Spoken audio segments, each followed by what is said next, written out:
Today we're going to be solving simple equations. While we're doing that, we're also going to be reviewing some properties. The first is the addition property of equality. The addition property of equality says that adding the same number to each side of an equation produces an equivalent equation. When I'm solving an equation, I usually have a variable in the problem. Here my variable is x, and I want to solve for x. So I need x to be isolated by itself. But currently on this side I have x minus 7. So I need to get rid of that minus 7. I need to cancel it out. The opposite of subtracting 7 would be to add 7. But I can't just add 7 without consequences.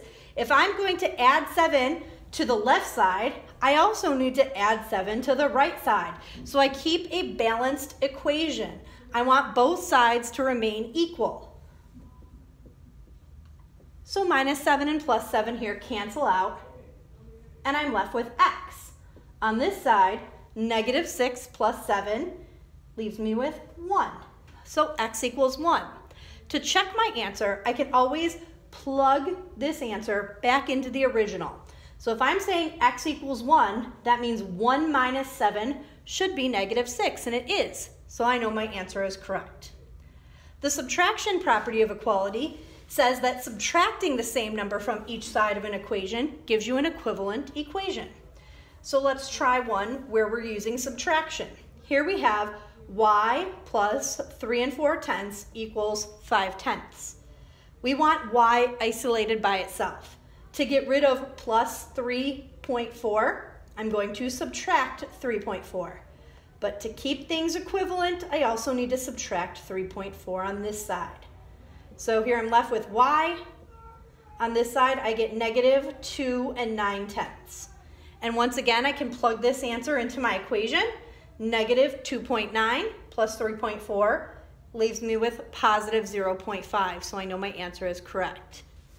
In this case, my variable is h.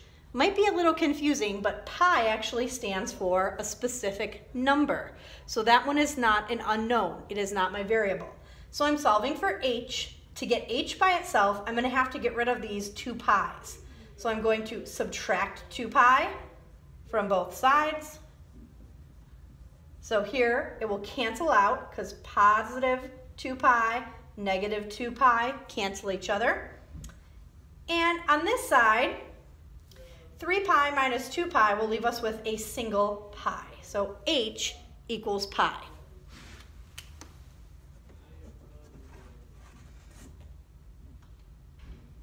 We're also going to look at the multiplication property of equality, which says multiplying each side of an equation by the same number gives you an equivalent equation.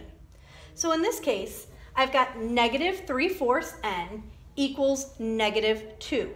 N is my variable. N is the one I want isolated. I need to get rid of the negative 3/4.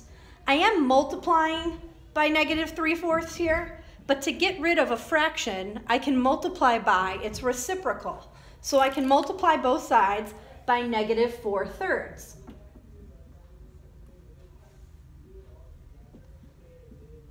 Essentially, these guys are canceling out because when I multiply them, I'm going to get positive 12/12, which is 1. 1n is the same as just saying n. On this side, 2 negatives multiplied together give me a positive. I can add a denominator to the 2 here if that makes it a little easier for you. 2 times 4 is going to give me 8, and on the bottom, 3 times 1, 3. So n equals 8/3. I would also accept n equals 2 2/3. The division property of equality says that dividing each side of an equation by the same number produces an equivalent equation. So here I'm solving for x. I can divide by pi on both sides to get x by itself. Essentially here I'm doing pi divided by pi, which will give me 1, and 1x is the same as x. The pi's here will also divide to 1, and I'll be left with 3. So x equals 3.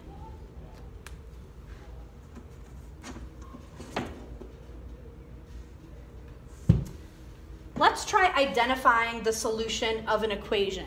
In this case, we're trying to figure out what value of K has us get this answer of 5. We want this to be true. We want an answer of 5. So what I've done, they've given me 4 options. I've plugged all of those numbers in for K.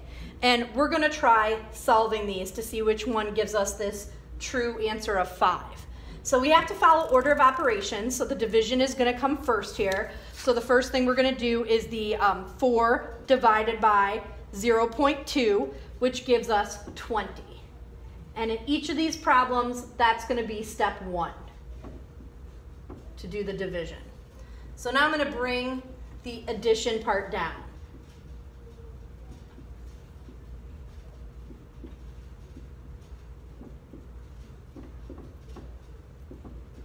All right, so 1.5 plus 20, for this one I get 21.5. Negative 3 plus 20, I get 17. Negative 5 plus 20, I get 15. And negative 15 plus 20, I get 5. So this is the one that actually gave us the answer of 5. And for this one, we plugged in for K, negative 15. So it's going to be answer choice A.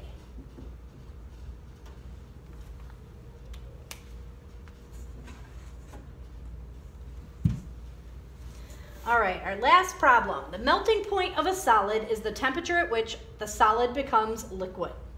The melting point of bromine is 1/30th the melting point of nitrogen. Write and solve an equation to find the melting point of nitrogen. Well, the thing we don't know, what we're trying to find is the melting point of nitrogen. We're writing an equation, so we're going to need a variable. I'm going to pick N for the melting point of nitrogen.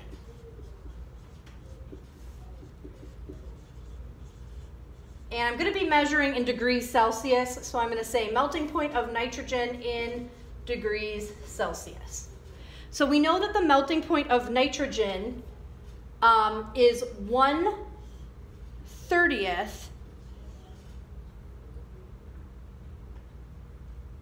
the melting point of bromine. So 1/30th of nitrogen is the melting point of bromine, which is at negative 7 degrees Celsius.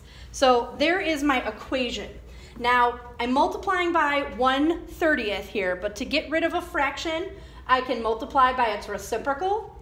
But when I do that, I need to also multiply the other side by that reciprocal. So here it's going to cancel to 1. 1n is just n. And on this side, negative 7 times basically 30 there is negative 210. So the melting point of nitrogen is negative 210 degrees Celsius.